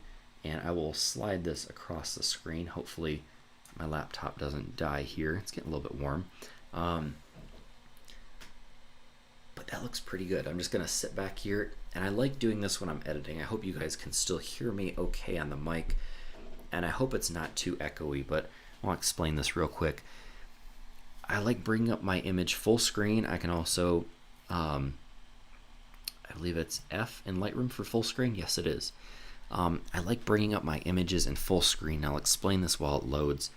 And then let it load, sit back, and just kind of let your eyes bounce around the image. I think this is pretty important, especially when you're doing photo editing or any sort of color editing, contrast editing. Sit back for a minute and just see what your image looks like. I think a lot of times we're always in such a rush to do all this editing and all these other things. We don't sit back and just appreciate the image for a little bit. I'm just kind of looking around, I'm looking towards the front of the car. I got some nice leading space right here. I'm very happy with that. This is kind of a bright area right here. Maybe in black and white, I want to go in and I want to burn this out a little bit. But it does kind of look almost like this, kind of speed racer, these cartoony flares coming off the car because it's going so fast. I kind of like that, so I might leave that alone. Maybe it's a little bit bright up in this corner, so I want to throw a vignette on there. Just appreciate your image for a couple minutes. It helps having you guys here kind of as I'm editing. Let's go back to our normal view. It helps having you guys as a second set of eyes. Yeah, absolutely. Go downtown and get some photos. I'd love to see what you come up with.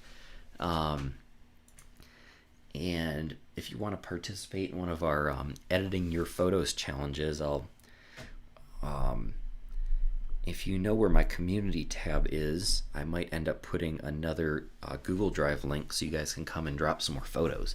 But I'm actually very happy with the way this image turned out. I think the black and white looks good.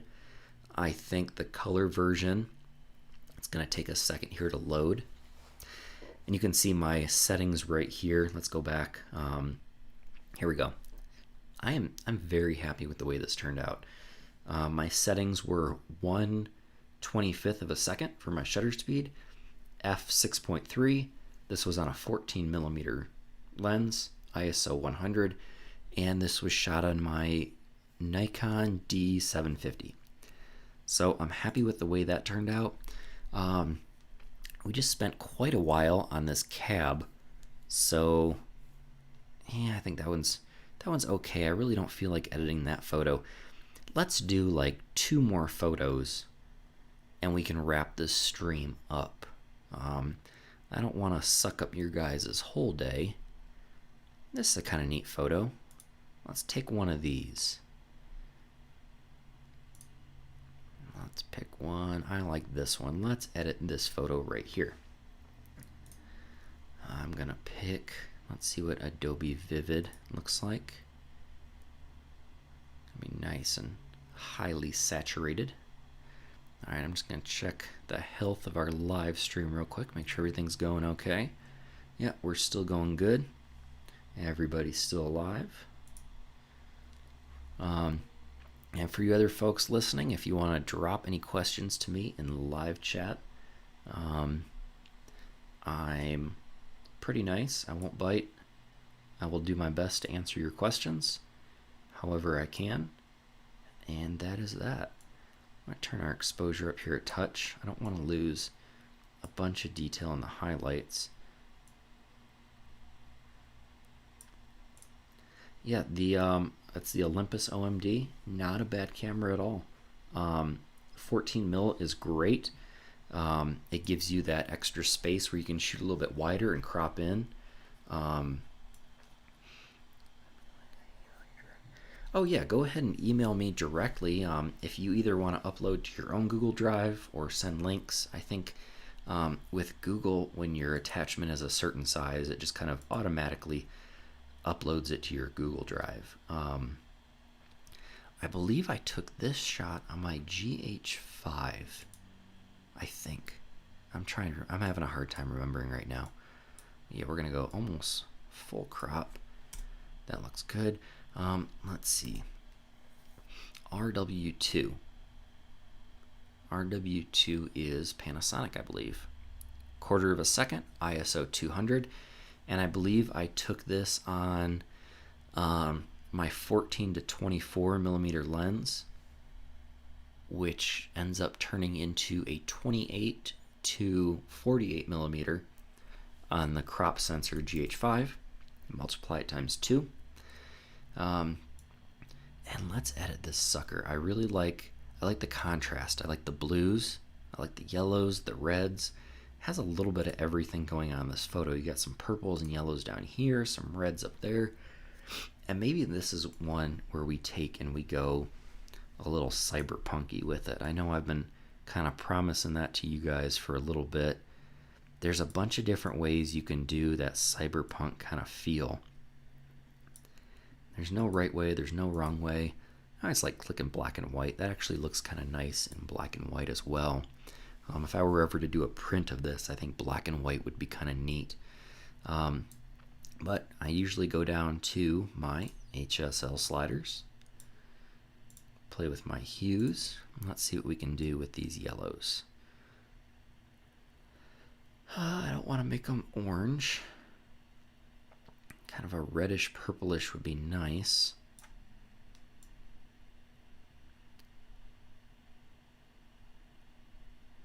Well, there's a really orange and teal look if I've ever seen one. That's kind of a neat look we could go for. Let's mess with our saturation a little bit. Oranges are a little bit hot. Our blue is a little bit saturated. Play with our luminance. Make that blue sky. That almost looks like it's daylight. It's kind of neat. Should we go darker? Let's go right. A little darker than we were. All a bunch of little tweaks. Let's bring up our orange a hint. Our red's a little bit hot right here. We'll bring those down in saturation a bit. And I'm just gonna keep messing with these hues until I get something I like. That red is a bit much. I'm not digging that red, but I can go and I can mess with my white balance until I get those colors where I want them to be. That's close. I might have to go down into my color calibration. Make my shadows, let's see. Getting some funky looks, and I'm starting to like this. I always go into a photo with an idea of how I want it to look.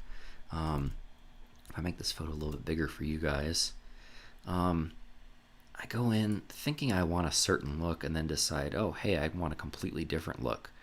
Or maybe we take a look here at some of our presets, like our Urban Moody. That looks okay. We'll take a look at these. Spider Gwen is kind of glowy, but it looks kind of cool. Neon Glows. See what that looks like. That one's okay. We're getting close to that kind of cyberpunk vibe. We need to add some more like purplies. I don't think that's a word. Orange and teal looks kind of cool. And then we have our dark and moody look we can throw on there. That's whatever. Let's keep going with the look that we're playing with right now. I like where it's going. It's not quite there yet, but with a little bit of work, make our blues a little bit of a funky teal. Oh yeah, I like that. Turn our greens a little bit yellow. It's actually shifting everything over that way a little bit.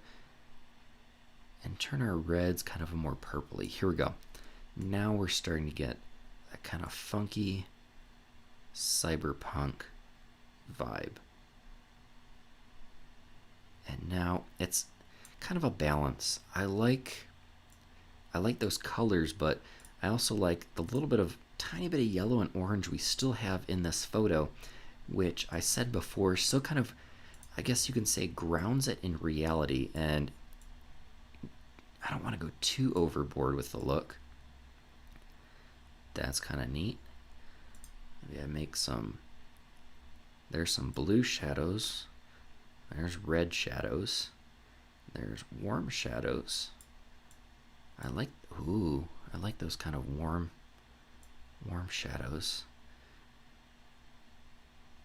Back to cool shadows. It's all a matter of just kind of playing with it, seeing what you like. Maybe split toning looks horrible. Maybe it looks good. I think that looks pretty good. And it's just messing with those sliders until you get something that you like. We're going to add a little bit of green to the shadow just to balance some of this out. You don't want to go too heavy-handed with the magentas. That's why I'm going to try and... It's a little bit too green. That looks like that funky processed film again. But I'm going to bring our magentas down. Excuse me, a little bit in that white balance. Had something in my throat all day today. That looks pretty cool.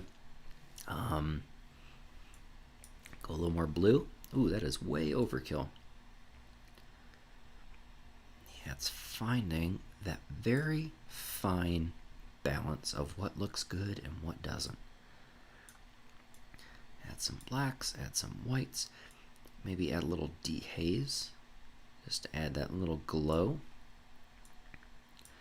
And it almost looks kind of like almost like an anime-ish kind of edit we got going on here. A little bit funky, and I like it. Let's go to HSL again. Welcome to the live stream, Darks Mike. Glad to have you. Feel free to ask any questions. We're just kind of messing around with some photos, seeing what we get. If they turn out good, great. If they turn out horrible, that's okay too. we're just kind of seeing what we can play with.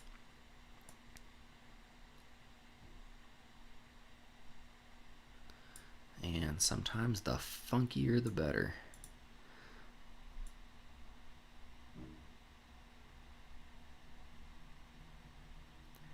Yeah, that's way too blue for my taste.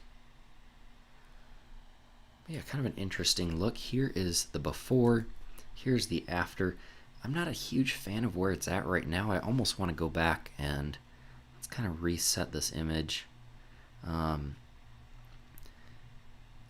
we'll go through all these settings again and just kind of, I want to play with a different kind of look. This isn't 100% where I want it yet.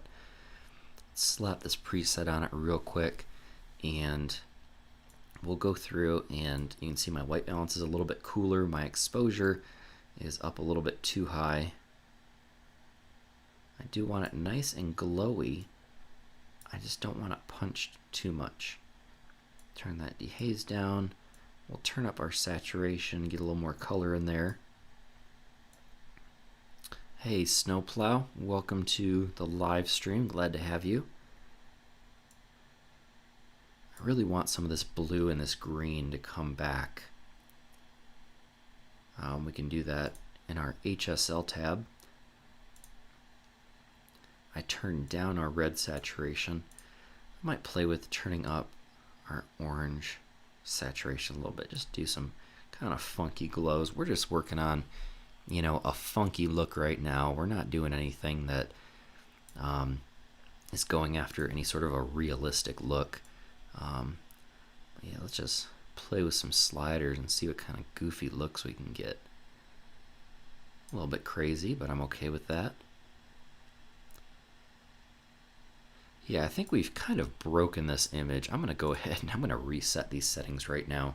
I ended up pushing that one a little bit too far, and every now and then I do that where I just push an image way too far. Maybe let's try for a more realistic edit, because not every look looks good on every photo.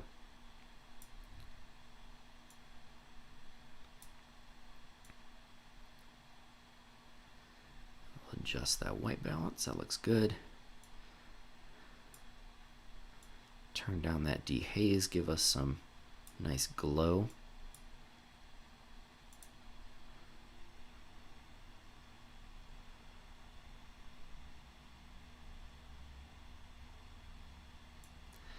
All right, good luck, Darko. Thank you for coming out to live stream. Good luck on your photo shoot tonight.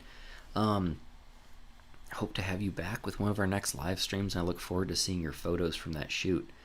And if you guys would like to email me any of your photos to be in one of the next photo editing, edit your photos videos, feel free to shoot me an email at runandgunphoto@gmail.com.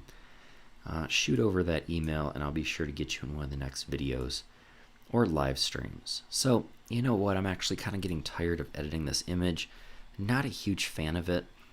I want to go in and I want to mess with one of these portraits before we cut this live stream out. I took some kind of wide angle portraits of my buddy Huey. I like this one. I have not edited this one at all. This is just, you know, my straight up raw. Let's see in the next 10 minutes what we can do with this photo. So I'm going to start by turning my exposure up. Try and get a properly exposed image. And let's see, do I want to crop this at all? Maybe I'll bring him up in the frame a little bit. Actually, I like where that's at. Maybe I'll make this, let's go 5:7. We'll open up this image a little bit more. Get a little bit more room. I like that. I actually want to bring him up in the frame a little bit more. There we go. I like that. So the white balance is going to be a little bit difficult because we have this white light on his back. We also have the red light. And if you guys have ever been to Times Square, you'll know exactly where this big bright flag is.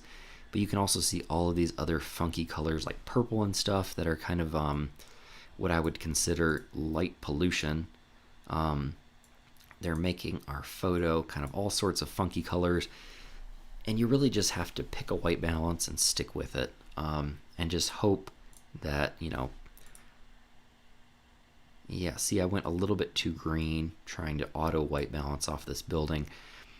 I think I'm good with this building being gray and the hoodie being a little bit warm because these white lights on this sign are a little bit warm. The red's a little bit warm. So I'm going to white balance for that. And I'm going to try and get his hoodie to look gray. And again, I have this big red light behind him, so I'm okay with that being a little bit red. Turn my highlights down a touch, just a little bit to try and get some of that detail back.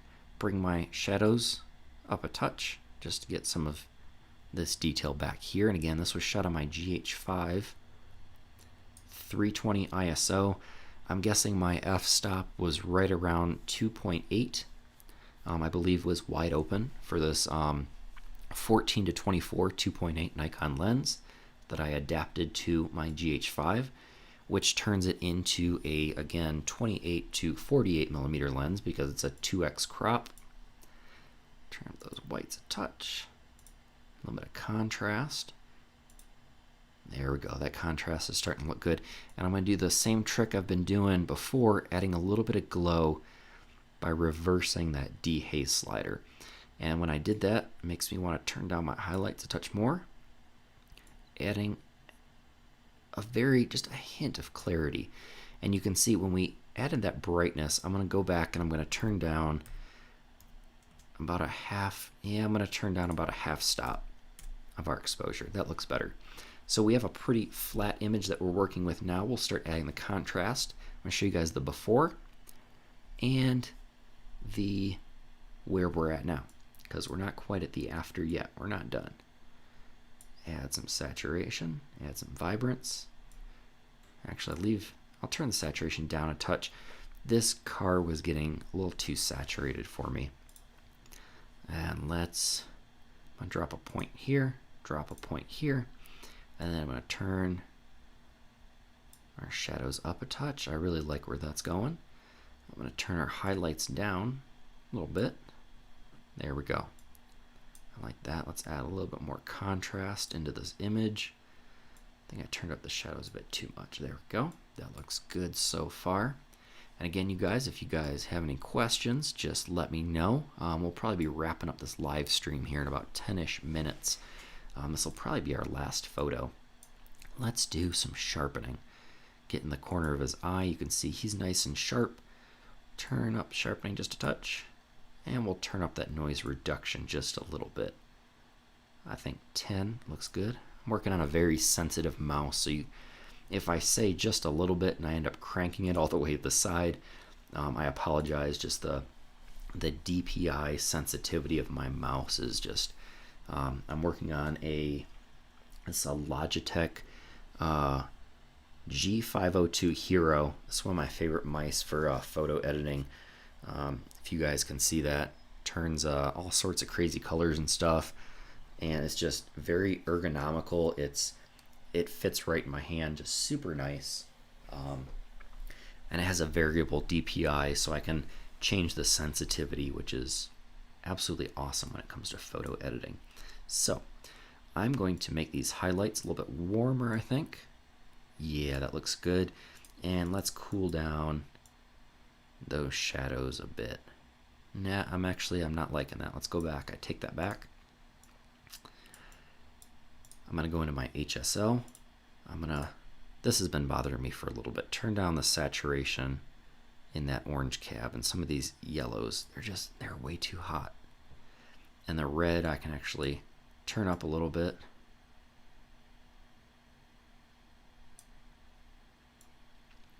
Absolutely, Mario. This mouse is awesome. It's a great gaming mouse from the little bit of gaming I've done on it, and I really love it when it comes to photo editing, video editing. It's snappy. It gets the job done. And I did a review of it on my channel a while back, and great mouse. Definitely recommend it for photo editing. And you guys know as I edit, I kind of bounce around a little bit. And when I think of something, I like to just go ahead and do it. And I thought a vignette would focus on our subject a little bit more. My buddy Huey. And I like to just, if I think of it, just go ahead and do it so I don't forget. and then highlights. Okay, so again, let's take a look at the before and the where we're at now. This would be a great opportunity if I wanted to, take it into Lightroom, I'm in Lightroom. If I want to take this into Photoshop and throw like a LUT or something on top of it, that would be kind of cool. I'm going to take a look at some of my presets that I made. Some of these are a little bit too much for this photo. That last one was kind of cool. Let's see what this orange and teal looked like. A little bit too much saturation for this particular image, I think. Yeah, this image is feeling super warm. I do want to cool it down a little bit. So let's play with what that looks like if we bring some of these cool tones and some of these blue tones back into the image. It might take a second to load, but we're just, with the top of the head and all of this being so warm with the yellows and reds, I think it would be smart to cool this image down. So I'll actually go into split toning, and maybe I'll change the highlights. Oh, I like that. Just a click of a button and makes the image feel completely different. Change my highlights to a bit of a cooler tone, and then maybe I warm up my shadows instead. Let's see, I'm just going to slide across. Maybe cool shadows are where it's at. It was a bit of a cooler night. You can see he's wearing a nice warm jacket and a hoodie underneath. Let's turn off shadows for right now. I like what we did with the highlights. I like that we cooled down our highlights. I'm going to go, let's see, to our tone curve.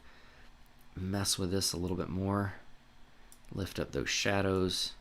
Really punch the contrast a bit in the middle. There we go. Now let's go back to our contrast of our basic tab here. Turn up that contrast in the middle. That looks pretty good. Bring up some of the bright white values. Crush the darker shades and darker tones. Before, after, I kind of like that look.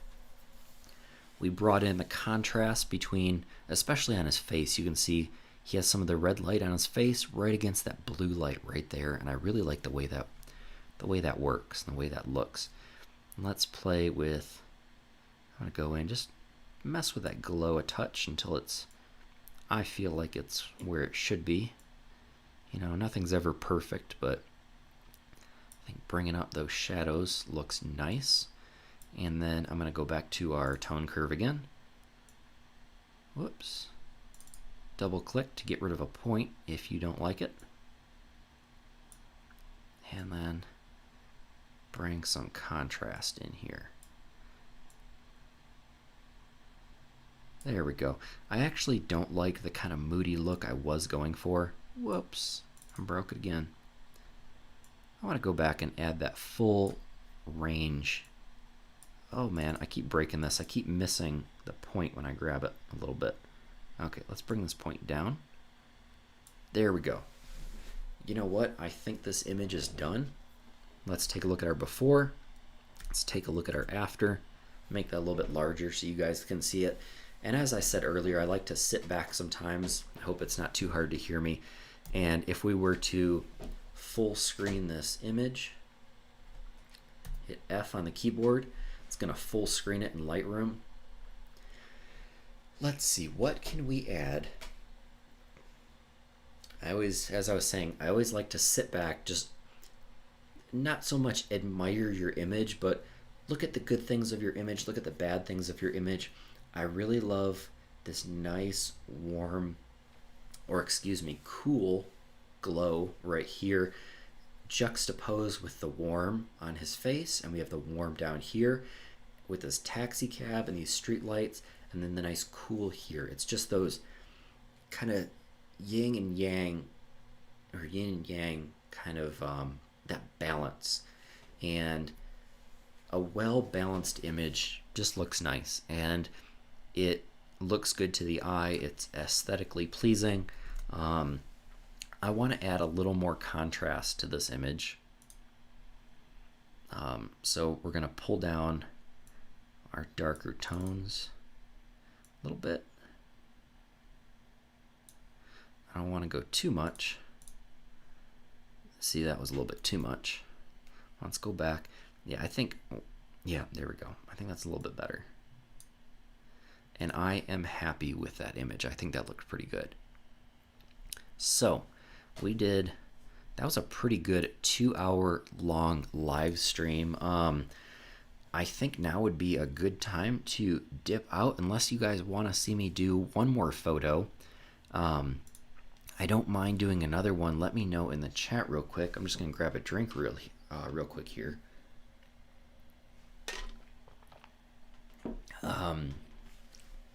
This afternoon, I'm actually going to be recording a live stream as soon as this is done. Or not a live stream, a podcast. If you guys remember Spidey from some of my other shoots, I'll go and I'll look up those photos and I'll show you guys those real quick. Let me find Neon Spidey here. Neon Spidey shoot. Yeah, if you guys, and there's my buddy Huey again. He was helping me. He was my test subject, and he was my light grip and helped me get these photos of Spider-Man here. You can follow him. This is Spideyverse on Instagram. Let me bring up one of my favorite photos here. Let's see which one. I edited so many in so many different ways. This was one of my favorite photos from this shoot, but my buddy Eli is actually going to be on the next episode of the podcast, episode 3. Definitely check out the podcast, Brews and Reviews, if you haven't yet. But I'm about to record an episode with my buddy Eli. We're going to talk a whole bunch of stuff. We're going to talk kind of what's going on in the world today. We're going to talk a little bit about photography, a little bit about cosplay, a little bit about, politics and, what's going on in bigger cities like Minneapolis and New York right now, and just, get some diverse opinions on this channel that I think would be good for all of us to hear. So I think now would be a great time to wrap up this live stream. I just wanted to say you guys are awesome for showing up. And Darko really helped me out editing a lot of these photos with some great suggestions for edits. So that is all for this video. I'm going to dip out of this live stream and give Eli a call so we can talk some awesome things and hopefully come up with a really good podcast that you guys will enjoy. So thank you guys so much for joining me on this live stream. Hopefully you learned a little bit about Lightroom. I love coming in here and I enjoy listening to you guys while I edit, and hopefully you guys enjoy listening to this while you edit or do whatever you can do. If you like this video, be sure to hit that subscribe button. Make sure that you have your notifications turned on, because YouTube always struggles quite a bit with telling people when my videos are actually gonna premiere and stuff like that. So that's all for this video. Thank you guys again for joining me this weekend, and stay safe out there, stay healthy, and as always, until next time, get out and go shoot.